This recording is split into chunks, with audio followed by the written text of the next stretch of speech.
very reliant on you. Now, as we're recording a podcast, have you ever considered bringing out your own one? Oh, I do. I often think, yes, absolutely, because it's I can see that partly the reason that I'm doing the tour that I'm involved with at the moment is because I've realised that the immediacy of having that personal direct contact with an audience without going through the filter of a screen and without being edited is very liberating. You know, what I want to say is what I get to say every night, and it doesn't have to be the same thing every night. And likewise with something like when you make a television program, it's very collaborative. You know, there's sometimes a script. In any event, you're being directed, there's an agenda, there's editors, it goes through processes after I'm finished, and I don't see exactly what it looks like until it appears on the telly. Well, with something like a podcast, as the creator of the content, you're in control of it, as you well know. So I'm very drawn to the idea of having something that goes out directly to an audience that wants it, and it's what I want to say, rather than it being a collaboration between some people I agree with and some people that I don't.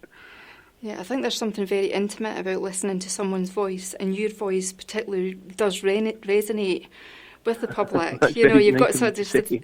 Yeah, so if you ever need help with that, you know where I am. I will. Last question. Okay. I like to think of a podcast as a digital archaeological dig. So in 100 years from now, if someone is listening to this interview, perhaps one of your descendants, what would you like them to know about you? I'd like them to know that I cared. I love the place. I'm absolutely persuaded of the value of the society that we have here, and I understand that we're at a point on a long road that has come through bloody times as well as good times. We've learned harsh lessons. As a people, we've been dreadful to one another as well as excellent to each other, and those lessons were hard learned. And I hope that when people look back, that they would see me, maybe my descendants would see me as somebody that paid attention to and tried to interpret the past and to use it to try and ensure that the future in 100 years or 1,000 years benefits from the past rather than being condemned to repeat its mistakes.